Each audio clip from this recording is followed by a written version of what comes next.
on ourselves. We all shine. Together, we are Black beyond measure.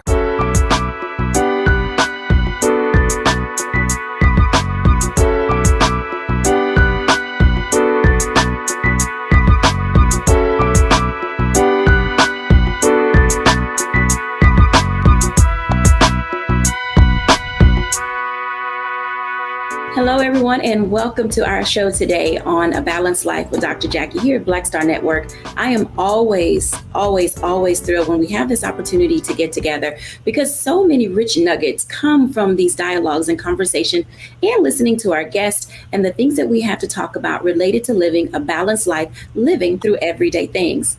Oftentimes we are unclear, uncertain, and directionless about how to pursue what is next when we're faced with a crisis. Of course, all this month, you know that we've been talking about breast cancer and breast cancer awareness, and we've talked to some breast cancer survivors and even those in the middle of treatment. Well, today we're going to be joined by a couple of people who will share their insight, talk to us about their thoughts, give us awareness that is needed to move us forward as we come alongside others who are facing the diagnosis. Today, we are joined by our regular contributors, Dr. Tierney and Stacey Owens, and we're also joined by three very special guests today, Angela Fuentes of stepsisters.org, also Dr. Regina Hampton, our breast cancer specialist, and then a breast cancer survivor. We'll talk to Sarah Michelle. Welcome in, everyone. Thank you. Hey, how's everybody doing today? Great. Good. Hello. I am so excited to talk to each and every one of you. Some will do as a group, some will talk to one-on-one. But, you know, as we are moving into the closing days of October and looking at breast cancer awareness, oftentimes we find that individuals are very uncertain about the approach that they should take to the work that they do or the treatments that are needed. And I want to start, with Dr. Hampton today. She's going to be our resident medical physician for today to talk to us a little about those things. Dr. Hampton, when people are initially faced with a diagnosis, how do you help them identify and understand the phases and the steps that they should take? Yeah, thank you. So, I always start by telling everybody just to exhale, first of all. Take a deep breath and then just exhale. And then really trying to give them time to process the diagnosis first. So I try in my practice not to give a lot of information all in one setting. I try to break them up into multiple sessions so that people can hear more information each time. But I always encourage people to just take the time to just listen. Don't try to make any decisions at your initial or even the second visit with your provider so that you can hear all the options, consider getting a second opinion, and then you can really have a fruitful discussion on what's going to be the best treatment route for you.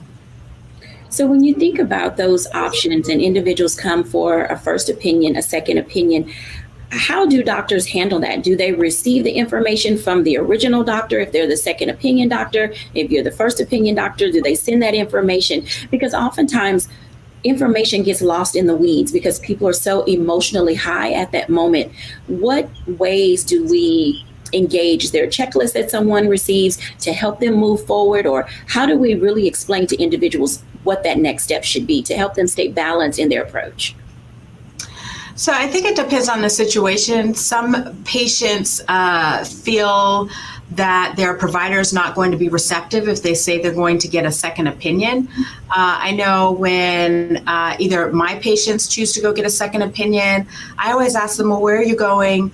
So that we can make sure we send them all the information that we have. And then when people come to me for a second opinion, I try and get the information from the other providers.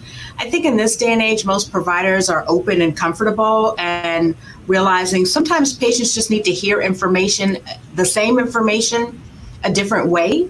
And so it's okay to get a second or even a third opinion. So I know for me personally, I always feel like this is not my journey. This is the journey for the patient.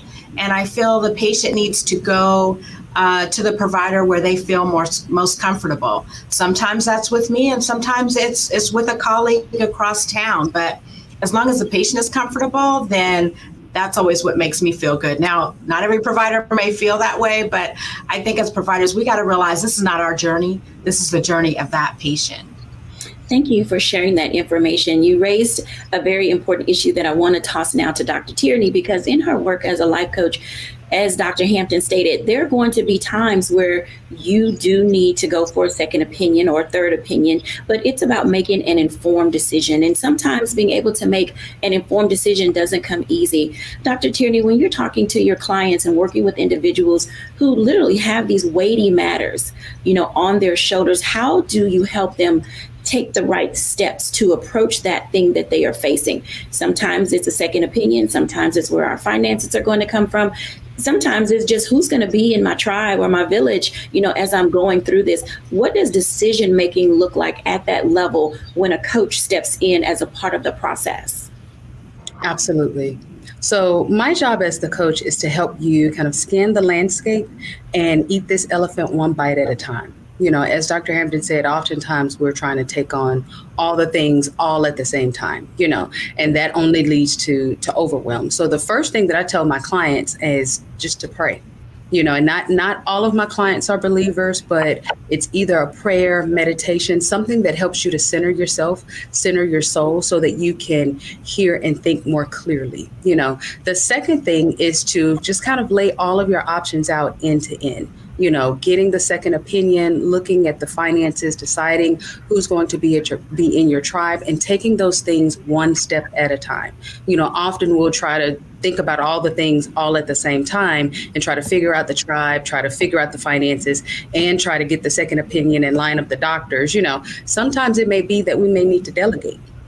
So you may start with identifying your tribe and then saying, hey, friend, can you be the recorder that visits the doctors with me and write down everything that the doctor says, because I'm probably going to miss, some things. Honey, can you take charge of the finances and run the numbers for me? Or, so that we don't feel that, one, we have to do everything, ourselves, and two, that we don't have to do it all at the same time. But it starts with first just centering your soul, be that through prayer, meditation, or whatever it is that helps you to center yourself.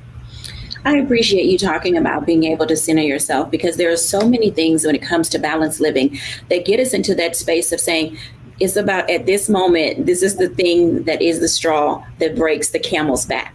And as we're talking about this, and each of you are viewing and watching, and you're trying to figure out, how do I handle XYZ diagnosis? How do I handle all of the people that are in my space? What level of conversation do I need to have in order for me to find balance in my life? I want to talk to Dr. Hampton one more time before we go to a break, because oftentimes patients bring other issues along with them with their breast cancer diagnosis. So Dr. Hampton, when that happens, and a person gets a diagnosis, but they're already in that space of hypertension or high blood pressure, they're already in that space of having diabetes, this is just one other thing to add on to a list of already existing medical conditions. In what ways do people begin to formulate a pathway to seeking care? Do I deal with the breast cancer diagnosis first? Do I deal with my hypertension first? Do I deal with my diabetes first? Where do we begin in the landscape of approach?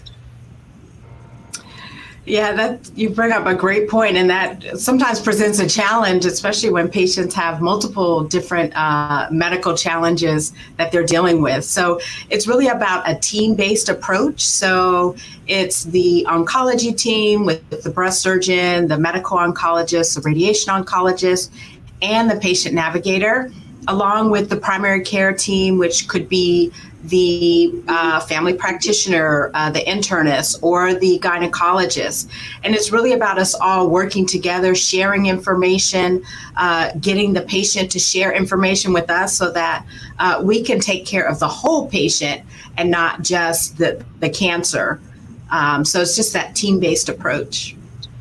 I can respect that. A team-based approach is oftentimes what's necessary in order for us to not only make informed, sound decisions, but also to have a healthcare pathway that is sustainable for us as we go.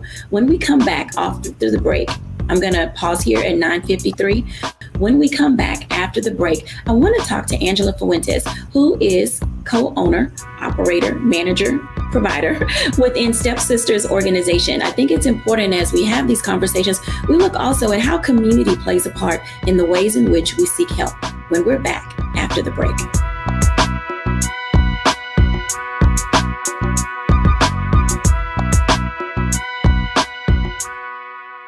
We've got to stand up. Republicans are banning abortion rights, tearing down democracy, blocking progress. But when Democrats stand together, we win. Because we voted, Democrats stood up for Black lives, voting to ban police chokeholds, stood up for Black women, putting one on the Supreme Court, stood up for our families, lowering cost of health care and prescriptions and capping insulin, and stood up for millions by slashing student debt. This November, let's stand up together and keep making progress.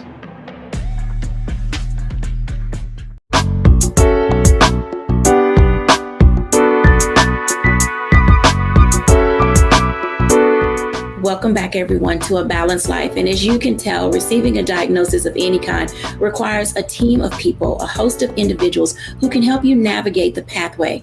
I want to talk for just a moment with Angela Fuentes from stepsisters.org. I think it's important that as we look at avenues for help, as we think about individuals who can walk alongside us, sometimes they're right there in our very own community. Welcome, Angela. Thank you very much for having me. I am delighted that you are here. Can you tell us a bit about yourself and stepsisters.org?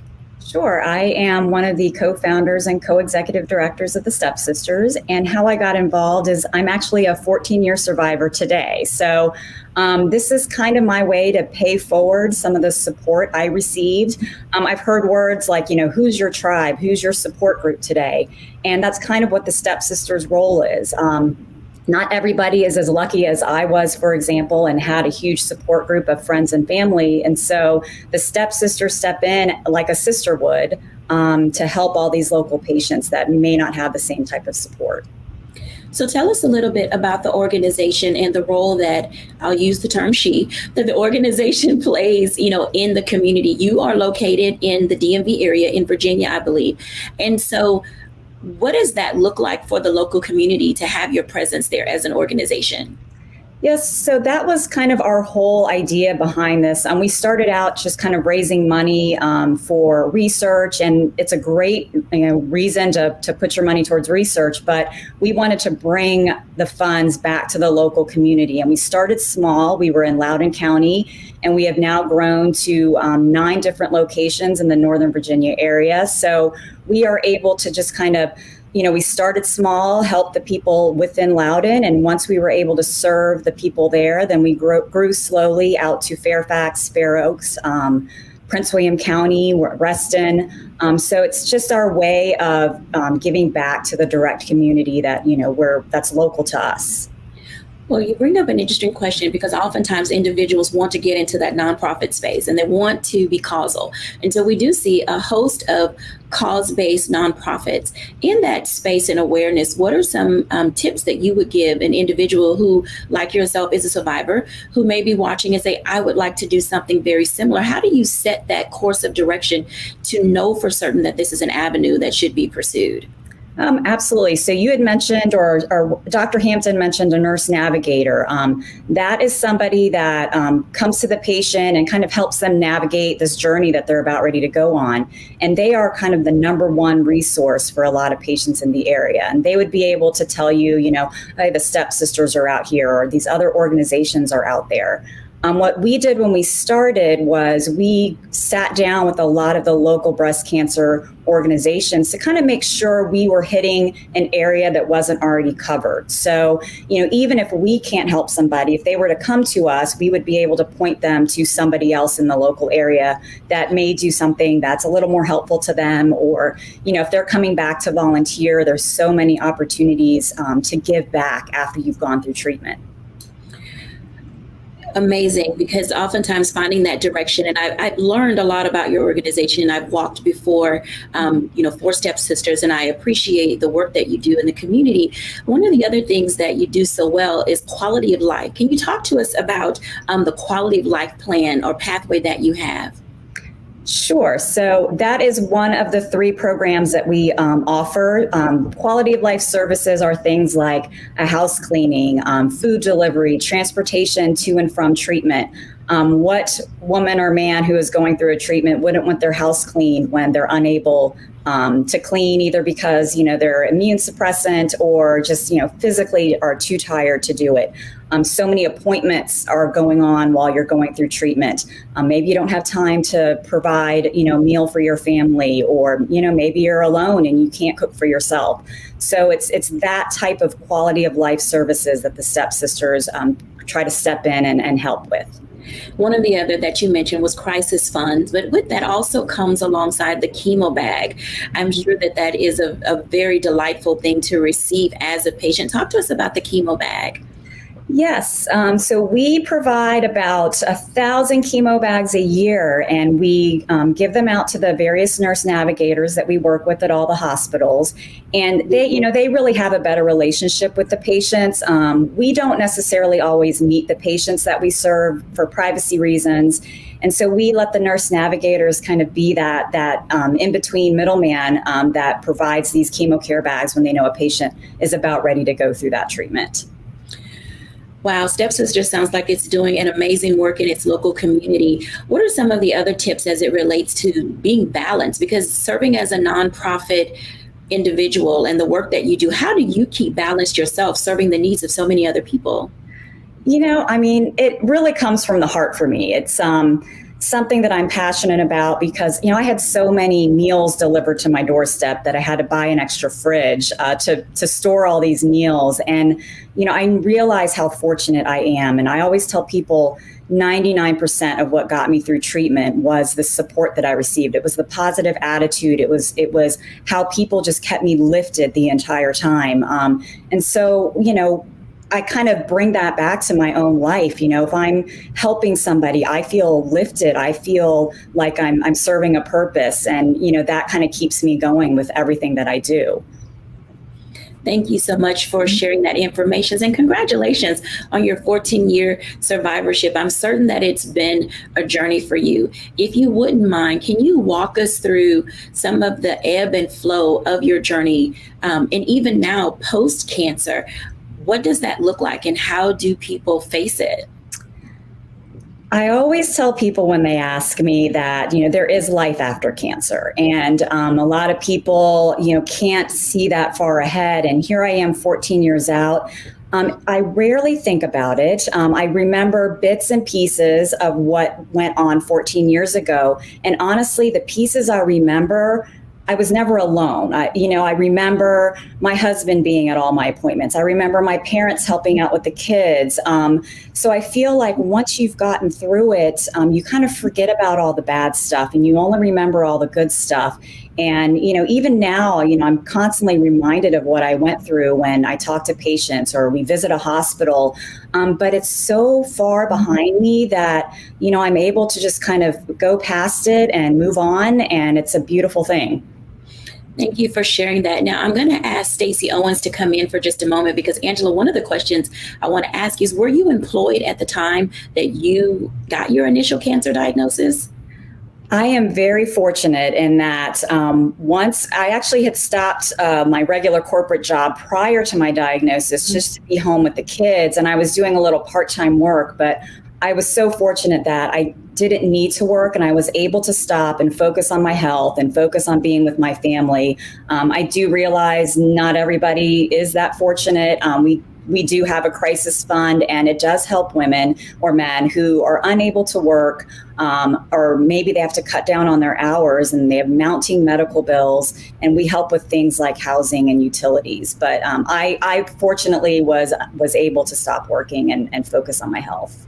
Thank you for sharing that. Now, Stacey, when we think about those opportunities where individuals are still working and things that are going on, you're the author of a new book called Creating Safe Spaces. From an employer perspective, what does that look like when an individual comes to you, or how would you help employers create those safe spaces for conversations such as these? That's a very, great question. As an employer, I think through my years of leading education, I had to learn very quickly that our staff come to us with issues from their personal lives that can impact how they perform at work.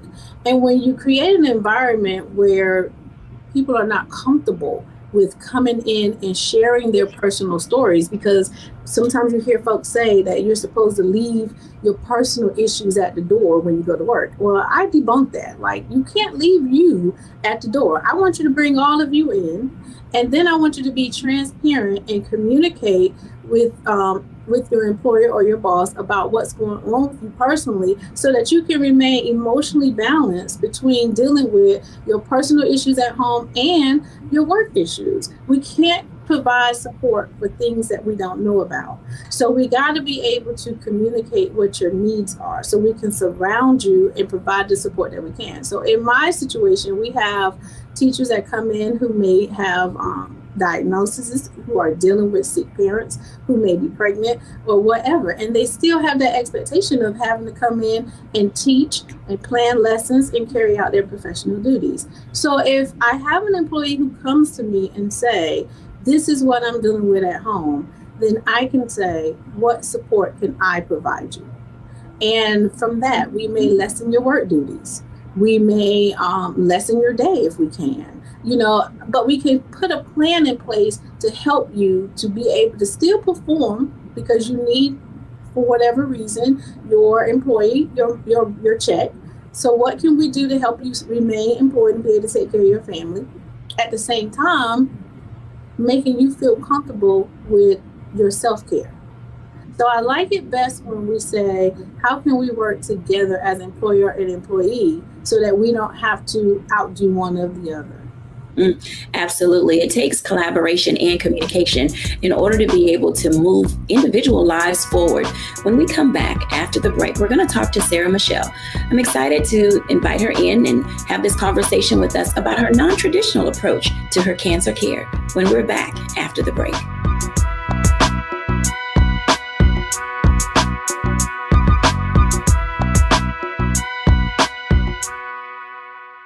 We've got to stand up. Republicans are banning abortion rights, tearing down democracy, blocking progress.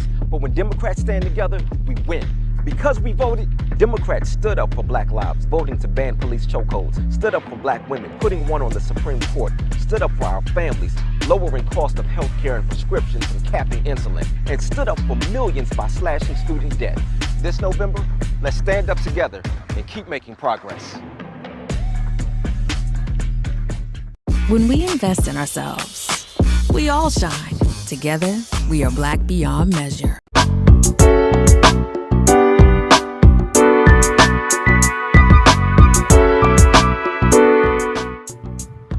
Welcome back, everyone, to A Balanced Life. And as you can tell, learning how to live balance in the midst of crisis, in the midst of everything that we face day to day, and sometimes things that are just not expected or anticipated, we do need people around us. I'm excited today to talk to Sarah Michelle because she's taken a non-traditional pathway to her cancer care. And I'm excited to invite her in for you to learn of her story. Hey, Sarah. Hello, beautiful. How are you? I love. How are you doing today? How are you feeling? A little rough this morning. It's been a little rough this morning, but I'm so grateful. I'm so thankful. Giving myself grace to heal. I'm just allowing myself the absolute grace to heal. Yes, ma'am. So let's talk about that for a moment, because I'd like for you to tell us your kind of cancer that you have or had, and then the approach that you took to receive the care that you believe you needed. Okay. Yes. Thank you so much.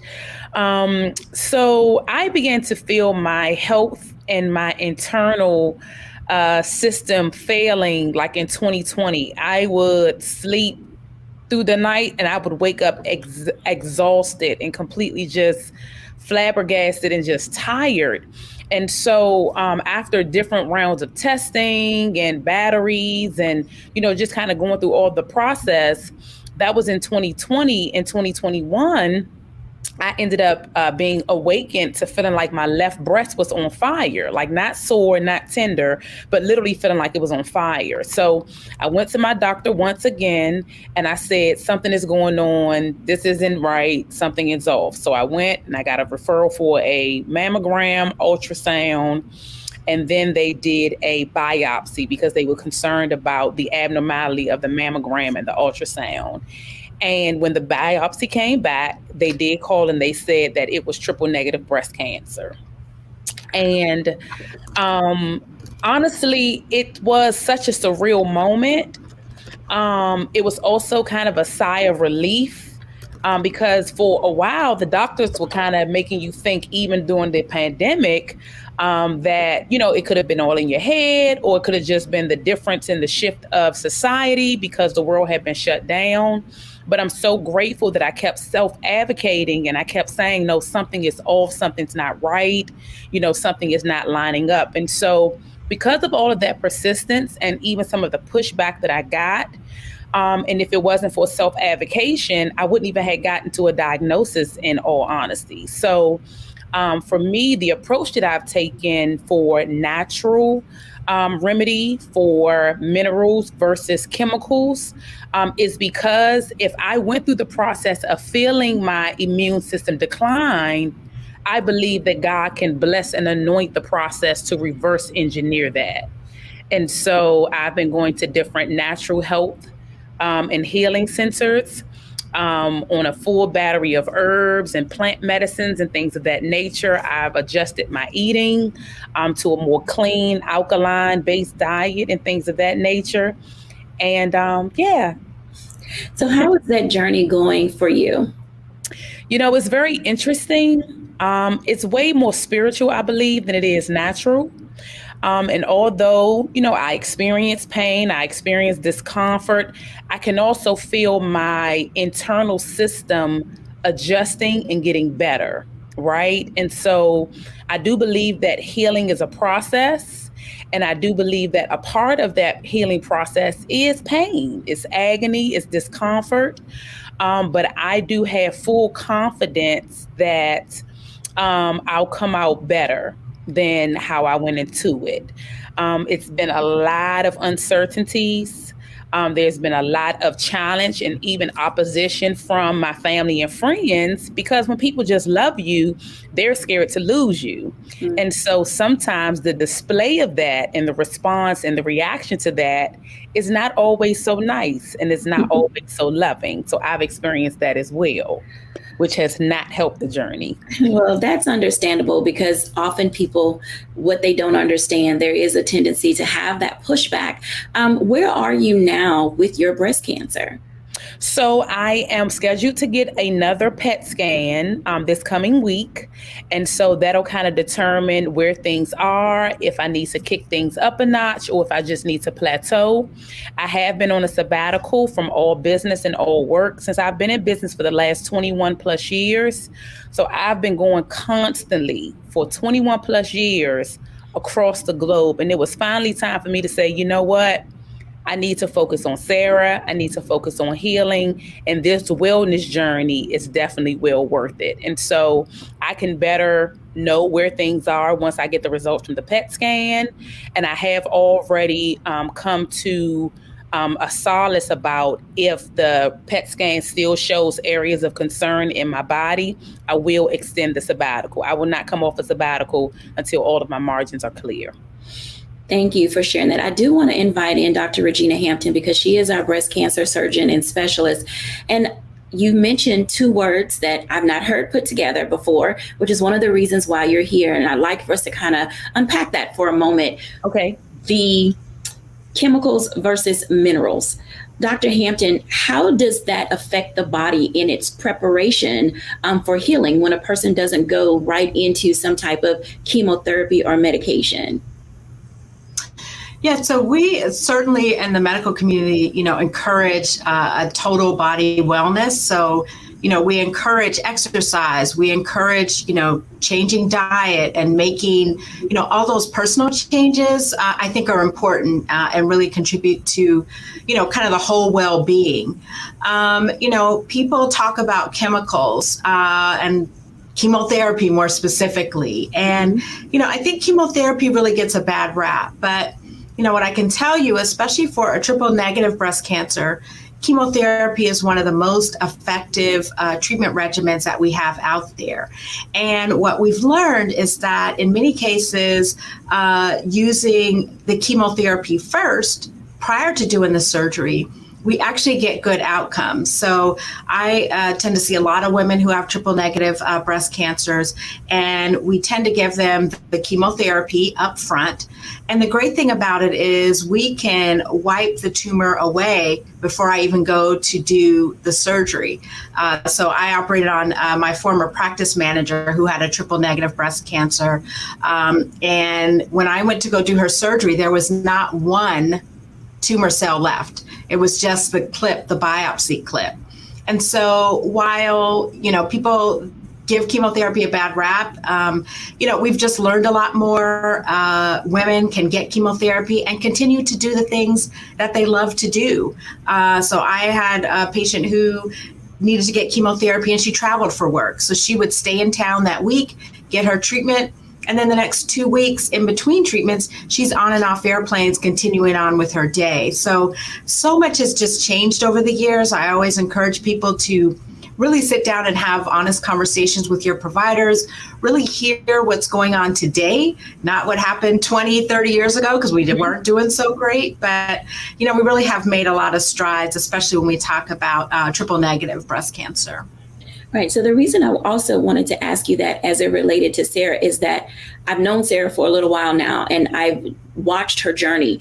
And it seems like when people take an approach that first best works for them, they're in a better space emotionally, physically, emotionally to deal with all of the other things that may come up later. Why does self-care, the way that Sarah's approaching it now at this initial onset stage, self-care and self-awareness about the body, how does that help people mentally and emotionally deal with what may come next? Yeah, I think it's important that people feel comfortable in the approach. So I've had, patients who say, hey, I want to take this non-traditional approach for, a defined amount of time, and then I'll come back and maybe do the other treatment. And I think that empowers patients. And then I think it makes them better equipped both mentally and physically to, kind of move through some of the rigors of treatment. And so I know just in my approach, I really like to work with patients and not against patients and say, hey, sometimes we can agree to disagree, but let's still keep those open lines of communication and know that, let's try and do this together. And I think as a medical community, I think we have to just open our minds because, patients have rights. And although we may not agree all the time, let's see how we can work together to get the patient ultimately to a better health and cancer-free. Absolutely. I thank you both for sharing that. Sarah, when you are headed back this week or later next week for your next appointment, and with the treatment that you've already pursued, being on sabbatical, going to the treatment facilities for natural care, what are your hopes or faith and belief for the outcome now that you're going for this next scan? I am a firm believer in miracles. I believe that the things that have been revealed has been a part of the healing journey. At the beginning of this, the Lord told me to not claim a diagnosis per se, but to approach it as it being a healing journey. And so I believe that the diagnosis of cancer was just a symptom, a part of the total wellness healing journey. And so I'm grateful because I will be going back into a PET scan equipped with I've lost 40 pounds since I've been on my healing journey. I've officially come off of blood pressure medication, and I've been able to manage pain with natural medicine, herbs, and things of that nature. Why that is important to me is because even if it comes to a point, because I'm going to use wisdom, right? So even if it comes to a point, let's say after January, because I decided I'm going to give myself a 6-month run using the natural route, right? But if after 6 months there's still margins and still concern, then we'll consider. So nothing is off the table. Mm-hmm. My thought process is I wanted to ensure that my internal system, my immune system would be strong enough, my constitution, and honestly, my entire environment. Because when I say everything has been shaken up, I mean, everything has been shaken up. And so for me, I believe the Lord allowed the diagnosis of cancer to remove all the cancer out of my life. And so it's a little deeper for me. And so I am open to treatment if it should come to that. But I do not take off the table that the God that I serve is definitely able to heal me completely through ways of a miracle. But wisdom will be applied. Yes, ma'am. Well, let me just tell you, I can tell from everybody in the gallery today that you got an amen and a couple of hand claps on that, because faith does play a very big part in how we do what we do. If you're watching and you happen to be a person of faith, and you know on this show, many of our guests are, as am I. And it's important for us that our faith move us toward those things. And as Sarah eloquently said, you have to use wisdom.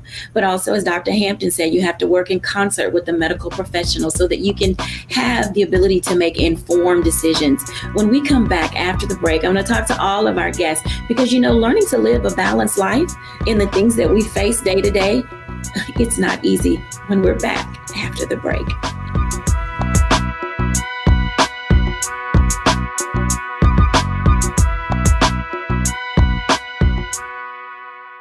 When we invest in ourselves, we all shine. Together, we are Black beyond measure. I'm Deborah Owens, America's Wealth Coach, and my new show, Get Wealthy, focuses on the things that your financial advisor and bank isn't telling you, but you absolutely need to know. So watch Get Wealthy on the Black Star Network.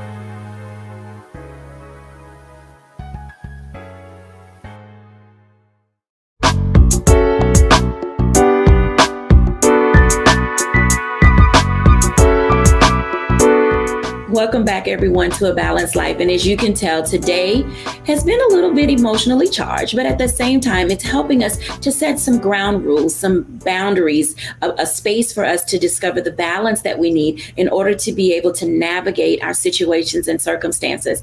I want to invite everybody back in because as we come to, you know, this fourth block in our show, there's some things that we have heard today. There's some information that has been shared that, you know, I think we need to kind of unpack just a little bit. So I'm going to come to Dr. Tierney first, because when we talk about who we are and what we do, how important is it to know thyself? Oh, that you came right with the right question to me. That's one of the very first things that I talk to my clients about, knowing who we are, whose we are, and from that knowing, then outlining what we should do. Oftentimes we jump right into the do without first defining our who. I love what Sarah Michelle just said about doing what's best for her. You know, other people have other opinions about what she should be doing, but because she knows who she is and she is clear about whose she is doing exactly what's needed for her. She's taking a sabbatical. Someone else may decide to continue to work. I'm thinking about Chadwick Boseman, who recorded, you know, the Black Panther while he was, you know, suffering from cancer or healing, being treated from cancer, excuse me. But it comes down to who you are and what's best for you. Someone else may decide chemo is the direction. Someone else may say, you know what, I want to go a homeopathic route. But whatever you do, it all comes back to who you are and whose you are. That is the thing that we must lock into first before we decide what it is that we should be doing. Absolutely. Angela, when you think about all the patients that you work with and the families that you see, how does that impact you as a nonprofit owner and as a cancer survivor? Is there a joy there that you see that you embrace with others? Oh, absolutely. In fact, last night I met a woman who was just diagnosed a month ago and had just gone through surgery. And just to be able to have that connection with somebody, I could tell that it helped her, but what she doesn't realize is that it helps me as well, because it gives me purpose. It shows me that what I went through wasn't for nothing. Like I took that, and this may not be the path in life that I thought I was going to be on, but because of that, I took this other path. And it's been a beautiful journey, and I've met some wonderful people. And I think although I'm helping them, they don't realize that they're also helping me. Absolutely. Sarah Michelle, how have you grown through this experience? My Lord. My faith has catapulted to levels that I could only imagine. I am very clear about my assignment in the earth. And I have come to know that if God allows it, whatever the it is, right? If God allows it, then it has purpose. And so I've learned to not ask why, but what. What is it that you're teaching me? What is it that I'm supposed to learn? What is it that I'm supposed to see? What is it that I'm supposed to gain from this? What did I miss before that now has caught up with me throughout this healing journey? So I'm asking more of the what questions versus the why, because I'm not a victim. I'm just sojourning through. It's just a part of the journey. You know, I have to tell you, I love your excitement, enthusiasm, and your outlook, because I think that our mental well-being plays a very big part in how we move forward. Dr. Hampton, tell us what's on your mind. Because oftentimes people literally are lost in the midst of everything that they're facing. Yeah, I mean, just so many great points. I think people have to, find themselves before they move through the journey. So I really love that. And then, I often ask the patient, like, what's the real cancer, or who or what is the real cancer?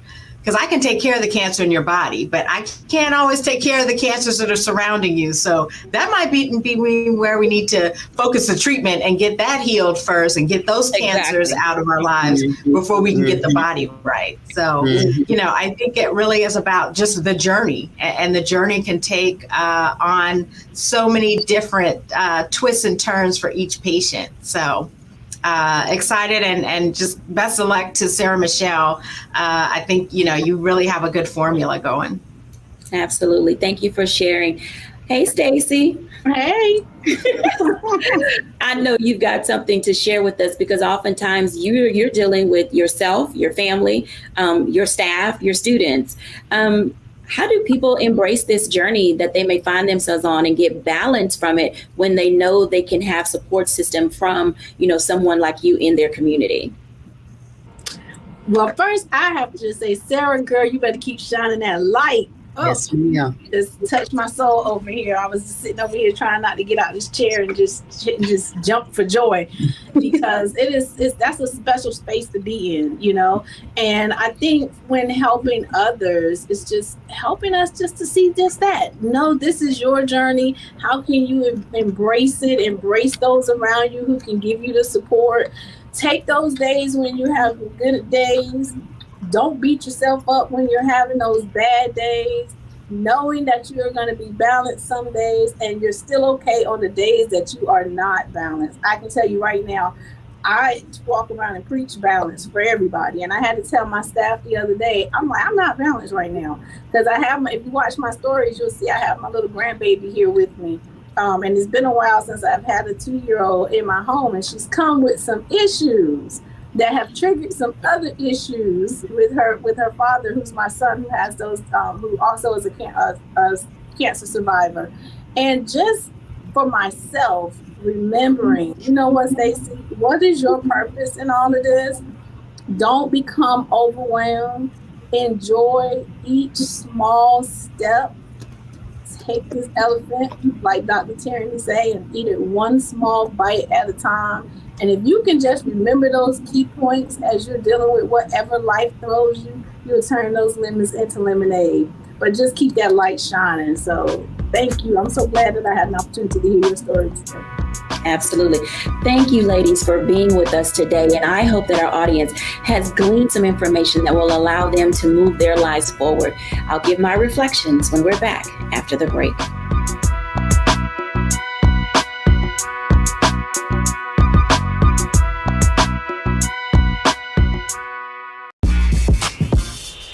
When we invest in ourselves, our glow, our vision, our vibe, we all shine. Together, we are Black beyond measure. We've got to stand up. Republicans are banning abortion rights, tearing down democracy, blocking progress. But when Democrats stand together, we win. Because we voted, Democrats stood up for black lives, voting to ban police chokeholds, stood up for black women, putting one on the Supreme Court, stood up for our families, lowering cost of health care and prescriptions and capping insulin, and stood up for millions by slashing student debt. This November, let's stand up together and keep making progress.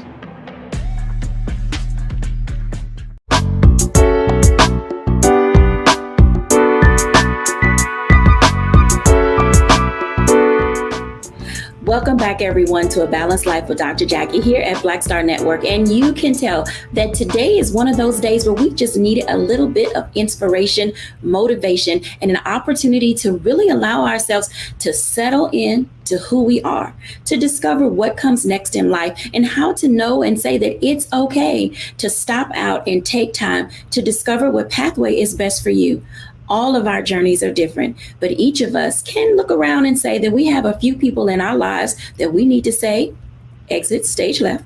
But then we also have some people where we need to say, let's swipe right. So that way they can come in and help us on our journey, to give us the grace that we need in order to be able to move forward. And knowing that each and every day is a new day to explore, to try something different, and just to say that if it's not okay today, tomorrow will be better. Thank you everyone for watching our show.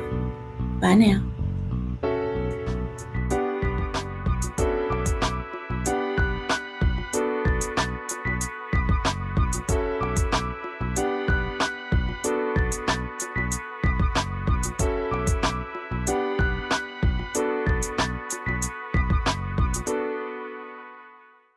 When we invest in ourselves, we all shine. Together, we are Black beyond measure. Hatred on the streets, a horrific scene, a white nationalist rally that descended into deadly violence. White people are losing their damn minds.